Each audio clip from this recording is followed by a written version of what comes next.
Welcome to the Senior Techie Podcast. I want to start by setting the scene for a moment. Okay, set the scene. So picture this. You wake up in the morning and the house is, perfectly quiet. You take a short walk to the kitchen to, say, put the kettle on, and you just feel a little off. Right. Maybe your heart is doing something slightly weird, like a little flutter you haven't really felt before. And you look around, and nobody is home. You are entirely on your own. Yeah. It's a very specific kind of quiet, isn't it? Exactly. That moment of uncertainty can feel, well, incredibly isolating. And that exact scenario, that vulnerable moment in the kitchen, is where the right wearable device on your wrist truly earns its keep. It really does. But, I know what you might be thinking listening to this. A lot of folks still look at these smartwatches and, they think of them as just glorified pedometers that beep at you to stand up. Yeah, the old step counters. Right. Or on the flip side, they look like these incredibly complicated, frustrating gadgets designed for teenagers that are just, going to leave you feeling left behind. And it is completely understandable to feel that way. Technology moves incredibly fast, and frankly, the tech industry doesn't always do a great job of explaining itself. No, they really don't. To anyone over the age of 30, really. But our goal today is to reassure you, because these devices have evolved dramatically. Oh, absolutely. They're no longer just step counters, and they are, absolutely not too complicated for you to use. You are deeply capable of mastering this technology. Yes, you are. And we're going to show you how they have become simple, life-saving companions. And that is the core mission of the Senior Techie. So today, we are synthesizing data from CDC mortality reports, AARP's excellent consumer guides on medical alerts, and the actual technical white papers from Apple and Fitbit. The real heavy lifting. Right. We did the reading so you don't have to. We are going to decode all that confusing jargon using simple, real-world examples, and we'll figure out what these devices can actually do. So by the end of this conversation, you will know exactly how to choose between an Apple Watch, a Fitbit, or a dedicated medical alert watch based entirely on what you need. Exactly. And I think the best place to start that decision process is by looking at the most urgent physical risk that older adults face when they are alone. Right. Let's go back to that quiet morning in the kitchen. We have to talk about the reality of falls. We do. Now, before we talk about how a watch can actually help you if you go down, we really need to decode some of the technical jargon. There's a lot of it. Oh, there is. You'll hear the term motion sensors thrown around on all the packaging. But to understand what these are, I want you to imagine combining two physical tools. Okay, what are the tools? So the first is a carpenter's level. It has that little bubble in the liquid constantly measuring balance. It knows exactly how your arm is oriented in physical space. The carpenter's level is a great way to understand the watch's gyroscope. That's exactly how it works. Right. But the second tool in your analogy is even more critical for fall detection, and that's a car's airbag sensor. An airbag sensor, okay. Yeah, because inside these watches is something called an accelerometer. Mm. And the newest ones don't just measure a little bit of movement. They can actually measure up to 256 Gs of force.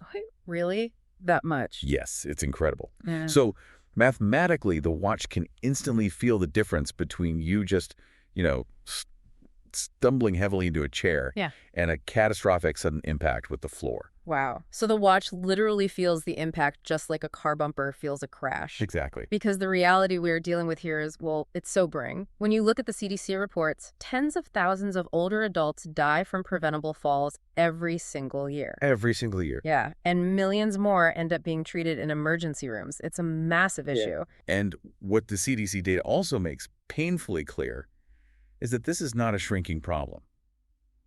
The fall death rate among older adults has actually been rising steadily over the past decade. Amazing. Yes. People are living longer, and they are fighting to maintain their independence and live at home longer, which is wonderful. Oh, it's absolutely wonderful. But it does increase the statistical risk of being alone during a medical event. Right. So let's walk through the exact mechanism.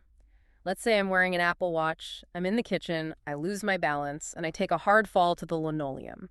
How does the tech actually take over? Okay, so the moment that high-G accelerometer and the gyroscope register that specific profile of a hard impact. The airbag sensor and the carpenter's level? Exactly. When they feel that impact, followed by a sudden stop in movement, the watch springs into action. First, it vibrates heavily, literally tapping you on the wrist, and it sounds a loud alarm. Okay. And then a message pops up on the screen checking in on you. It's essentially asking, are you okay? Did you just drop something or did you actually fall? Precisely. Now, if you are fine, or if it was just a false alarm, you just reach over and tap a button on the screen that says, I'm fine. Simple enough. But here's the mechanism that actually saves lives. It starts a 60-second countdown. Okay, a 1-minute timer. Right. And if you do not respond to that prompt within roughly a minute, which indicates you might be unconscious, or maybe you've broken a hip and you literally can't reach your other arm, Yeah. the watch makes an autonomous decision. It automatically dials 911 on its own. Wow. It just calls them. Yes, and it plays a recorded audio message to emergency services that you've taken a hard fall, and it provides them with your exact GPS coordinates. That is incredible. And it doesn't stop there. Then it sends a text message to the emergency contacts you set up, like your daughter or your neighbor, telling them the exact same thing. I mean, that is an unbelievable safety net. Just the peace of mind that brings to a family is massive. It's life-changing for a lot of people. But I have to stop and push back here for a second because this is where the tech industry gets a little murky. Sure. I think a lot of our listeners might assume that every modern smartwatch operates this way. Yeah. Like if I go down to the electronics store right now, buy a beautiful new smartwatch off the shelf, it's going to call for help if I fall, right? I am so glad you brought that up because the answer is absolutely not. They do not all do this. Really? Yes. In fact, many very expensive smartwatches completely lack this capability. Oh, wow. Yeah, it is incredibly important that if fall risk is a priority for you, or maybe for a parent you are caring for, you must read the fine print. You have to know what you're buying. Exactly. You have to look specifically for a device that explicitly lists fall detection and automatic emergency alerts in its feature set. Yeah. You just cannot assume a digital watch is a safety device just because it has a touchscreen. Right. We have to be intentional. We have to, really read the box. Absolutely. Now, knowing a device can call 911 when you hit the floor is incredible. Yeah. But the ultimate goal isn't just surviving a crisis. It's preventing the crisis before it even happens. Yes, prevention is key. And to do that, these devices have to monitor the invisible warning signs inside your body. Which is where we completely leave the realm of the old school pedometer. We are now looking at what the tech companies call the health dashboard. The health dashboard. And once again, we hit a wall of medical and technical alphabet soup. Oh, it's everywhere. I see these acronyms all over the packaging, and it just looks overwhelming.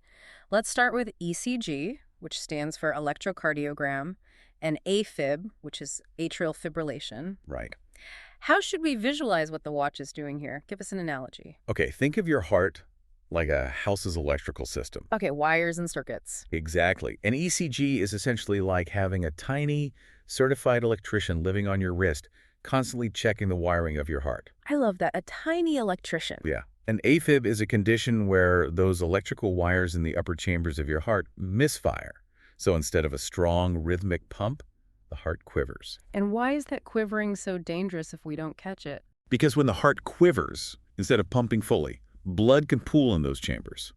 And when blood pools, it clots. Oh, I see. Right? If the clot is pumped out of the heart and travels to the brain, it causes a stroke. That's terrifying. It is. Yeah. And the really terrifying part is that those electrical misfires often have absolutely no physical symptoms until the stroke actually happens. You wouldn't even know. Exactly. So the watch is designed to catch the silent electrical misfire, the AFib, early. Mm-hmm. That way your doctor can put you on a simple blood thinner and prevent the stroke entirely. Okay, that makes perfect sense. Catching the misfire stops the clot. That's a lifesaver. It really is. Next piece of alphabet soup, SpO2 or blood oxygen. I see this everywhere now. But how on earth does a piece of glass and metal on the outside of my wrist know how much oxygen is inside my bloodstream? The mechanism here is actually fascinating. So to visualize the concept, imagine a car's fuel gauge. A fuel gauge, okay. But instead of measuring gasoline, this gauge is checking if there is enough oxygen circulating in your system to keep your body's engine running smoothly. Okay, but how does it actually measure it from the outside? So the watch shines a very specific combination of red and infrared LED lights directly through the skin of your wrist. Wait, really? Just lights? Just lights.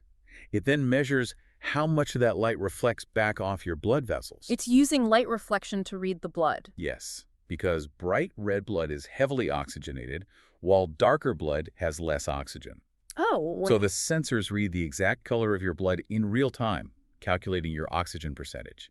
It's an incredible tool for catching breathing issues or sleep apnea that you might not even realize you have. Speaking of sleep, these dashboards also track sleep quality. And they track stress using something called ED, or electrodermal activity. Yes, EDA. Help us visualize that one, because that sounds really complicated. EDA is one of the newest metrics. Think of it like a soil moisture meter that a gardener uses to check if a plant needs water. Okay, I have one of those for my tomatoes. Perfect.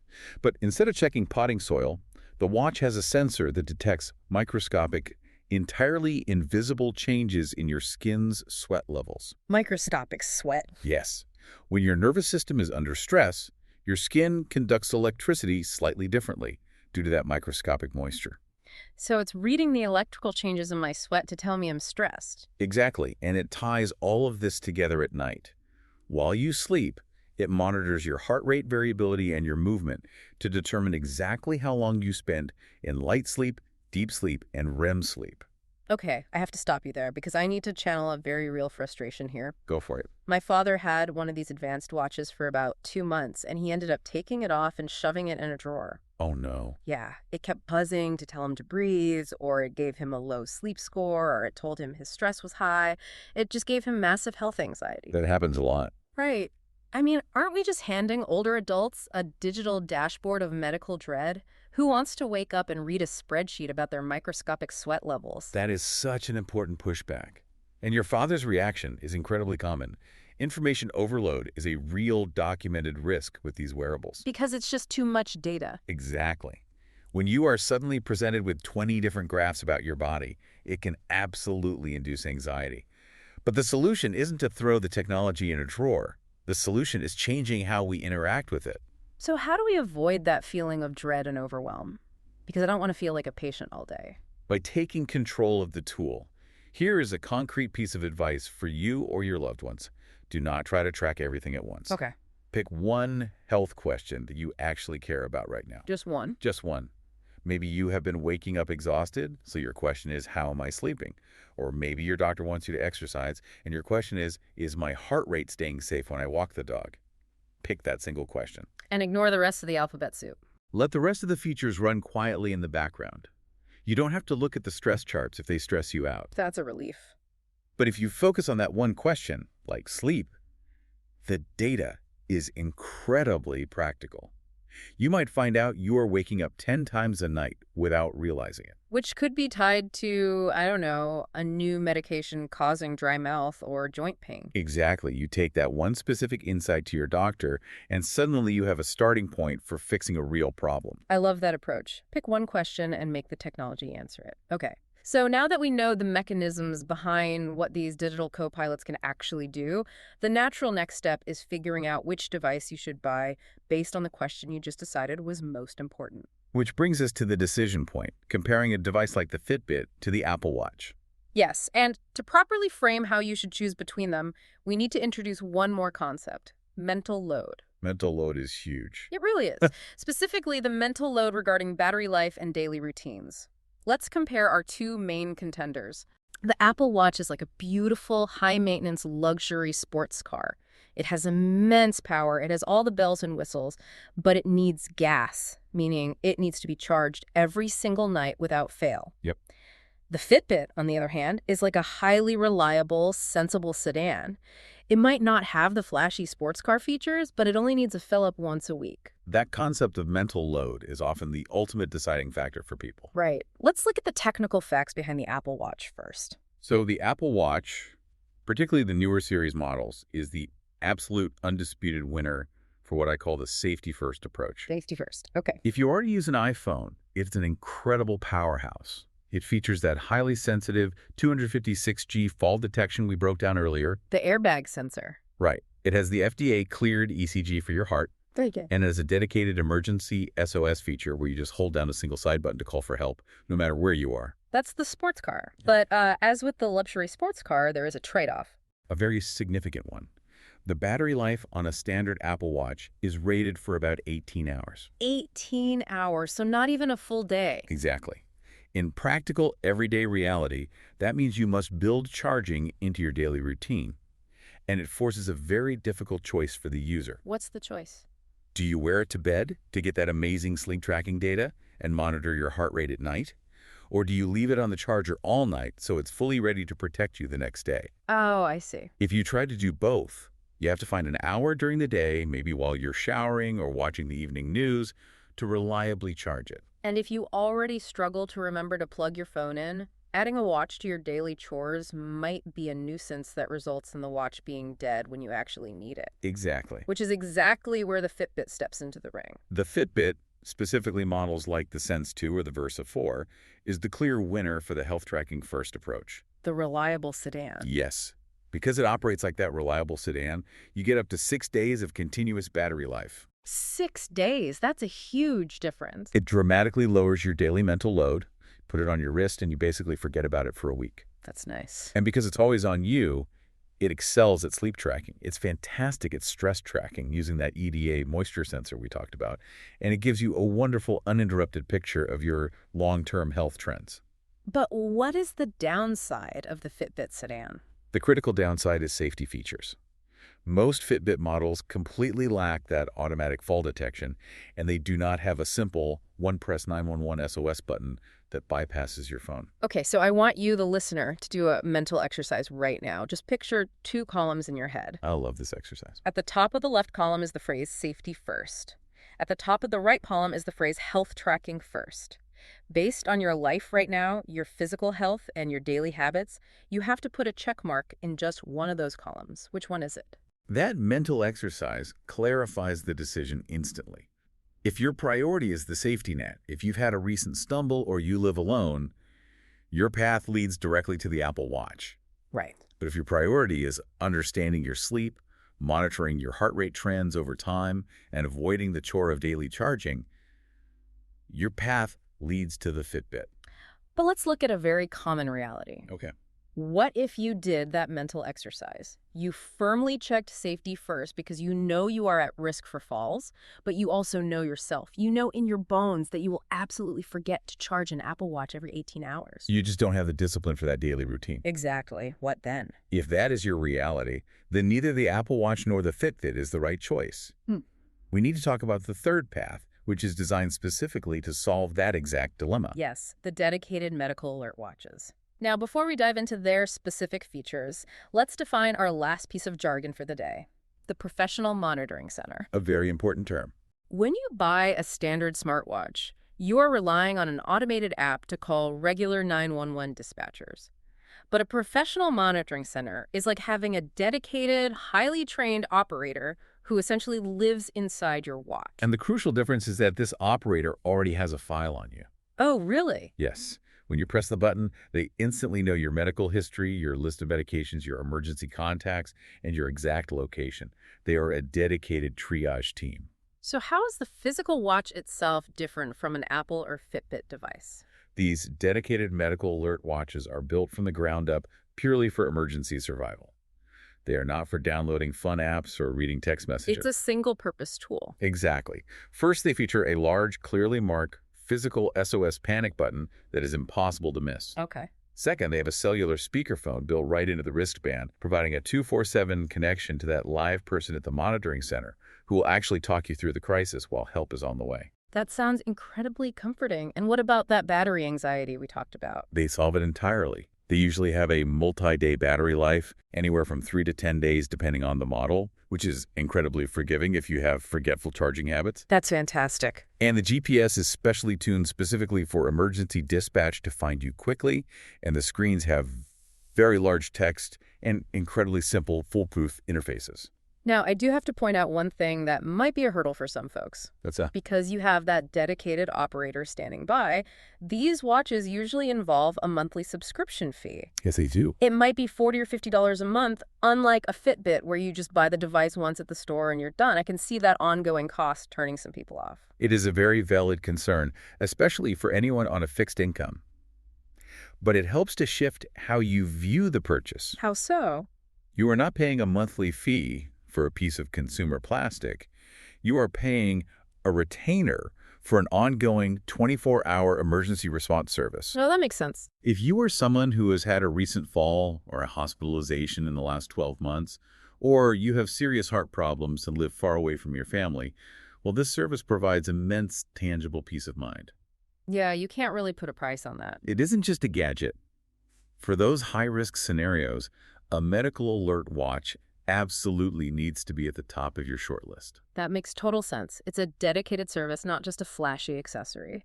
And if you are listening and want to explore this third path further, there are some great resources out there that we consulted for this discussion. Yes, some really helpful guides. AARP has a wonderfully plain-spoken consumer guide on their website that breaks down the costs and features of all the different medical alert systems.